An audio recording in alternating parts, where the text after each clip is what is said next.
আসসালামু আলাইকুম প্রিয় দর্শক, মুসলিম বিশ্বের সাম্প্রতিক সময়ের বিশেষ প্রতিবেদন নিয়ে আপনাদের সাথে আছি আমি ইমাম আশরাফ। দুর্যোগ মোকাবেলায় তালেবান সরকারের কার্যকর পদক্ষেপে প্রশংসা স্থানীয়দের।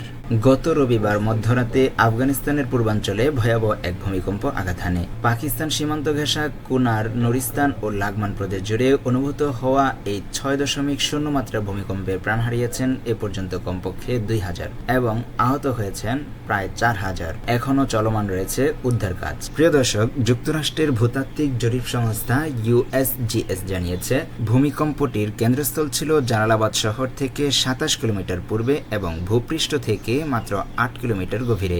ভূমিকম্পের অগভীরতা এবং পার্বত্য অঞ্চল হওয়ায় ব্যাপক ক্ষয়ক্ষতি হয়। এর সাথে পরপরই অন্তত 5টি আফটারশক ওই অঞ্চলে আতঙ্ক বাড়িয়ে তোলে। ভূমিকম্পের ফলে বহু কাঁচা ও আধা পাকা ঘরবাড়ি ধসে পড়ে, বিদ্যুৎ, পানি ও যোগাযোগ ব্যবস্থা ভেঙে পড়ে। সবচেয়ে বেশি ক্ষতিগ্রস্ত হয় প্রত্যন্ত গ্রামগুলো, যেগুলোতে জরুরি সাহায্য পৌঁছানো সম্ভব হয়নি প্রথম দিকেই। প্রিয় দর্শক, প্রাকৃতিক দুর্যোগ কবলিত আফগানিস্তানের এই দুর্দিনে মুসলিম অমুসলিম বিশ্বের প্রায় 16টি রাষ্ট্র এবং 7টি আন্তর্জাতিক সংস্থা সহায়তা দিয়ে পাশে দাঁড়িয়েছে।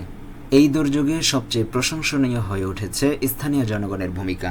বাল্ক প্রদেশের নাগরিকরা সাম্প্রতিক ভূমিকম্পে ক্ষতিগ্রস্তদের জন্য মানবিক সহায়তা সংগ্রহের কার্যক্রম শুরু করেছেন। এই উদ্দেশ্যে মাজারে শরীফ শহরে হযরত আলী রাদিয়াল্লাহু তাআলা আনহু এর মাজারের প্রবেশদ্বারগুলোতে দানবাক্স স্থাপন করা হয়েছে, যাতে মানুষ তাদের নজরানা ও নগদ সহায়তা প্রদান করতে পারেন। এবং সরকারি উদ্ধারকারী দল এখনও অনেক জায়গায় পৌঁছাতে না পারলেও গ্রামবাসীরাই খালি হাতে উদ্ধার অভিযান শুরু করেন। কুনার প্রাদেশিক দুর্যোগ ব্যবস্থাপনা প্রধান এহসানুল্লাহ এহসান জানিয়েছেন, দূরবর্তী গ্রামগুলোতে এখনও আহত মানুষ রয়েছে। আমরা দিনরাত ভর উদ্ধার তৎপরতা চালাচ্ছি, হেলিকপ্টার ও মেডিকেল টিমও পাঠানো হচ্ছে। সাম্প্রতিক সময়ে দেশি বিদেশি কিছু গণমাধ্যমে দাবি করা হয়েছিল যে আফগানিস্তানে ভূমিকম্প দুর্গতদের উদ্ধার ও চিকিৎসায় কেবল পুরুষরাই অংশ নিচ্ছেন, নারীদের সুযোগ দেওয়া হচ্ছে না। তবে তালেবান প্রশাসন সেই সমালোচনার জবাবে নারীদের উদ্ধার কাজে সক্রিয় উপস্থিতির একাধিক ছবি প্রকাশ করেছে। প্রকাশিত ছবিতে দেখা যায় নারী স্বাস্থ্যকর্মীরা দুর্গত নারীদের প্রাথমিক চিকিৎসা দিচ্ছেন, শিশুদের চিকিৎসা ও টিকা কার্যক্রম পরিচালনা করছেন এবং সরাসরি মাঠ পর্যায়ে কাজ করছেন। তালেবান প্রশাসনের বক্তব্য অনুযায়ী এটি প্রমাণ করে যে সরকারের পক্ষ থেকে নারী ও পুরুষ উভয়কে জাতীয় সংকট মোকাবেলায় কাজে লাগানো হয়েছে।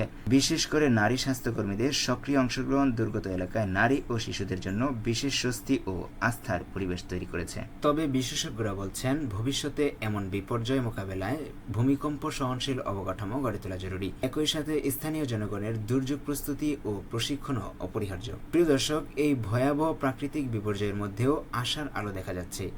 মানুষ একে অপরের পাশে দাঁড়িয়েছে, মানবিকতা ও সহানুভূতির উজ্জ্বল দৃষ্টান্ত স্থাপন করেছে। সরকারের পাশাপাশি সাধারণ মানুষ, আন্তর্জাতিক সম্প্রদায় সবাই একত্রিত হয়ে কাজ করছে, যা একটি বিপর্যস্ত জাতিকে ঘুরে দাঁড়াতে সাহায্য করবে।